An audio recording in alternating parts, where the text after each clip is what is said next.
Therefore, again, we do not need to reinvent the wheel.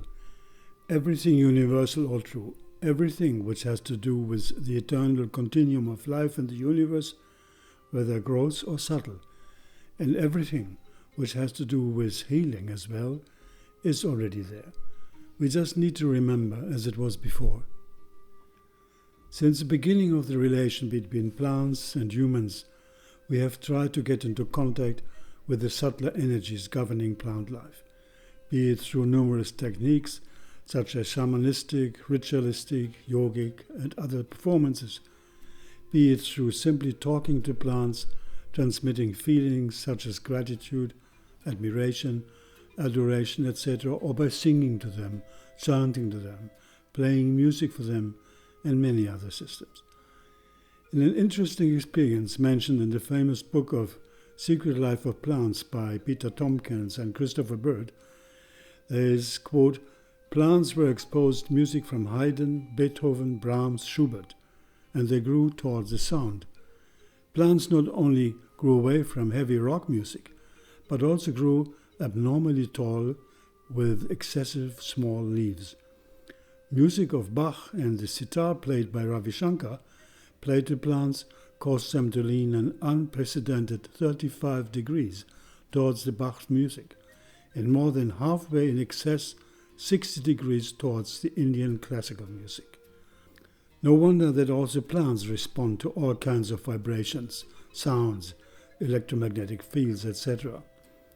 The Indian scientist Chandra Bose, already around in the 1900s, quote, found that plants grew more quickly amidst pleasant music and more slowly amidst loud noise or harsh sounds. And humans?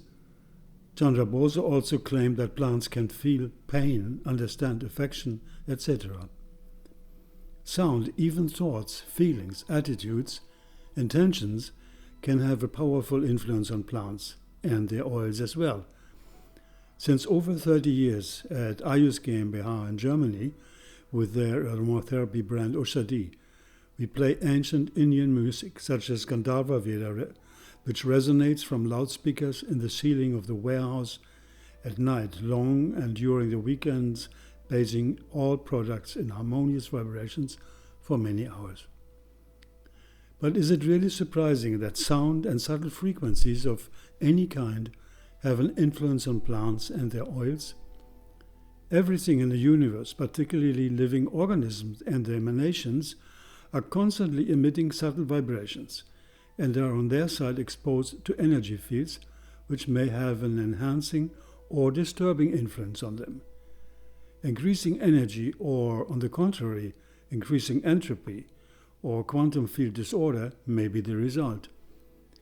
Vibrational field change may add substantially to the life and light-giving resonances of plants by transmitting to them harmonious thoughts, feelings, attitudes, intentions, or sound, music, chantings, as we have seen. Here we see Maharishi Vedic Pandits at a greenhouse in Fairfield, Iowa, MIU, USA, where they performed live Vedic recitations daily to plants in order to enhance vitality, yield, beauty, and nourishing values through vibrational influence. And Buddhist farmers in Fujian province in mainland China increased crop yield and grain size with Buddhist mantras, according to a report in the Global Times.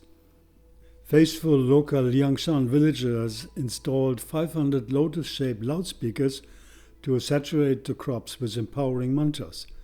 They covered an area of 26.7 hectares in scope. Not only was yield increased, but pests decreased and grain size increased. And here photos of energy fields of essential oils of Oshadi measured by the so-called ADGO electrophotonique de Dr. Georges Viedin in France. The captured images for living matter such as plants or humans lead to luminous radiations that display variable individual modulations depending on the species studied. Living matter exposed to specific electromagnetic fields reveals images with highly contrasted luminosity that may reflect a biological status and vibrational energy at a given time. The use of electrical energy to reverse or eliminate disease led to research and discovery of electrical frequencies of essential oils. Clinical research shows that essential oils have the highest frequency of any natural substance known to man, creating an environment in which disease, bacteria, virus, fungi, etc. cannot live. Essential oil frequencies are several times greater than frequency of herbs, foods, and even the human body. In 1992, Bruce Tanyo of Tanyo Technology, an independent division of Eastern State University in Washington, USA, built the first frequency monitor in the world, the so-called BT3 frequency monitor system. Tanyo determined that the average frequency of the human body during the daytime is about 62 to 68 megahertz. A healthy frequency body is about 62 to 72 megahertz. When the frequency drops, the immune system is compromised. Essential oil frequencies start at 52 megahertz and go as high as 320 megahertz. Rose essential oil has the highest of all essential oils. This is the 320 megahertz. Essential oils align frequencies, thus balancing and harmonizing body organs. Mixing or blending essential oils can amplify these frequencies. This is so-called in synergies. Most essential oils have higher frequencies than our human body. An average healthy human body frequency ranges from 62, as I said, to 78 megahertz. And then different diseases, they have lower frequencies. For example, colds and flu, they can start at 57 megahertz, and then there are other diseases even at lower frequencies. When Tanyo found that cancer, for example, starts when the human frequency drops to less than 42 megahertz. By applying an essential oil with a particular frequency to the human body, what happens is that through the principle of entrainment, the two oscillating bodies lock into a harmonious phase. This principle is the key to understanding the effect essential oils can have on our personal electromagnetic frequencies. The oil's higher frequency will raise the vibratory quality of that individual. When several oils are blended together, each having a different megahertz frequency, a frequency will emerge that may be higher or lower than the various components from just one single essential oil. This alchemy of interaction of compounds is unpredictable in its results. Likewise, an influencing factor such as thoughts, emotions, and frequency devices in our internal and external environments can also serve to raise our frequencies. For example, a positive mental attitude, prayer or meditation can raise it by 10 to 50 megahertz and even much more. So the body's frequencies respond to essential oils, and essential oils respond to words, thoughts, meditation, prayers, etc. We have seen that. We react in a subtle way to the thoughts, emotions, intentions of others. We have seen that, whether we are aware of it or not. And so do essential oils. In some of Bruce Tanyo's work, essential oils were measured before and after being bombarded with negative thoughts. Their frequency went down by 12 megahertz. When positive thoughts were aimed at the oils, their frequency went up by 10 megahertz. When the oils were prayed over, their resonant frequency went up by 15 megahertz.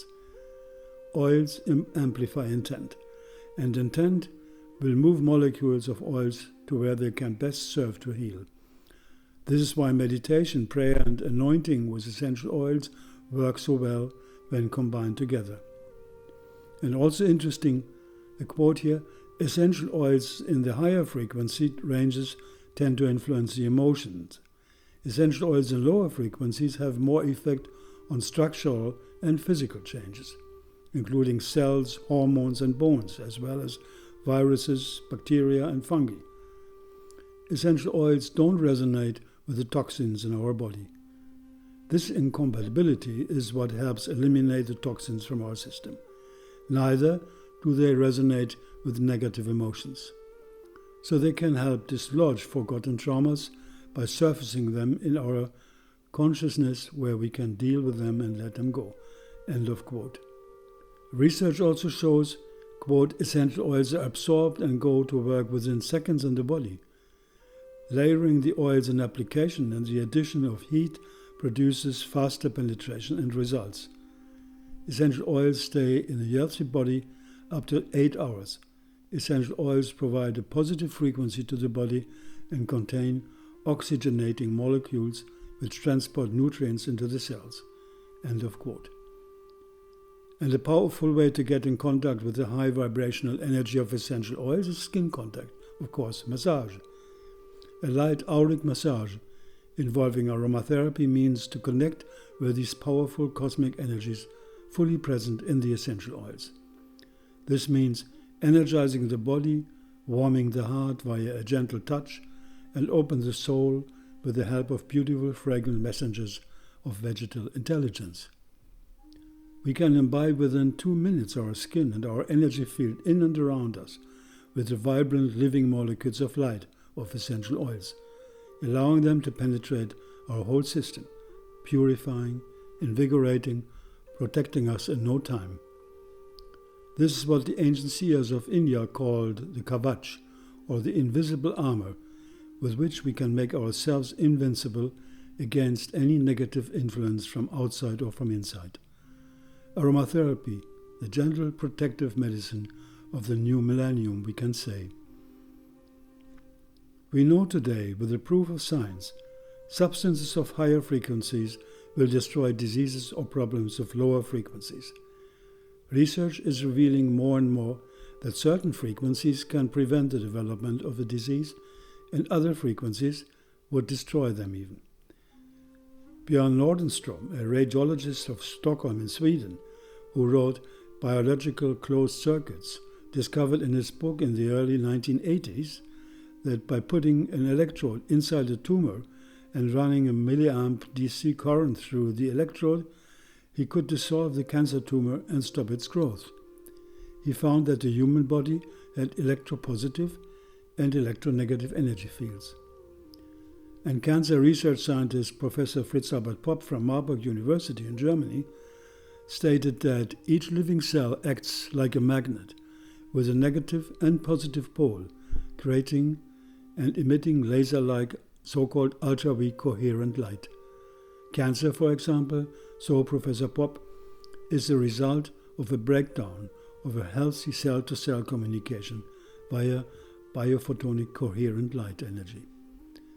And that is what spiritual really means. Spirit is light, and to discover the joy of connecting with this light is part of the human condition. Meaning also to understand that with every thought, every feeling, every memory, etc., we fluctuate constantly between light and shadow, higher or lower frequencies, higher or lower spirit vitality. The spiritual science of mankind teaches us today to get sensitive enough to experience that all moral laws are not religious in the strict sense, but laws of energy preservation and energy increase in the direction of more and more inner light, inner joy, inner serenity.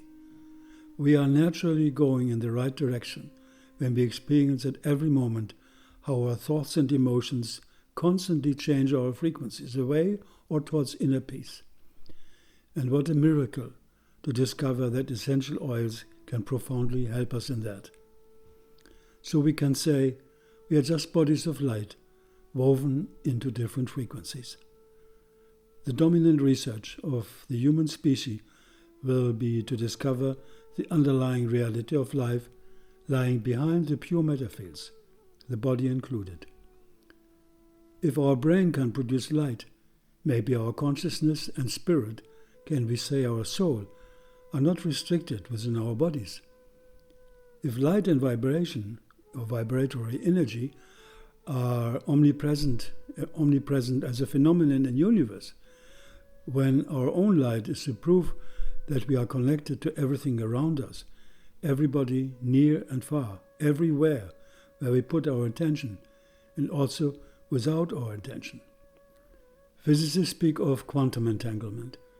Two entangled photons react as if they were one. One of the photons is affected no matter where the other photon is in the universe. without any delay. Quote, maybe there's a world that exists within light, and no matter where you are in the universe, photons can act as portals that enable communication between these two worlds. Maybe our spirit and consciousness communicate with our bodies through these biophotons, and the more light we produce, the more we awaken and embody the wholeness of our consciousness. End of quote. The biologist Dr. Rupert Sheldrake, author of the book New Science of Life, states in his research that all living beings are interconnected via what he calls morphogenetic field. This field, in terms of the human body, also contains information which is critical to cells for growth, specialization, and rejuvenation. So then, to conclude, let us say with Master Yoda, luminous beings are we, not this crude matter.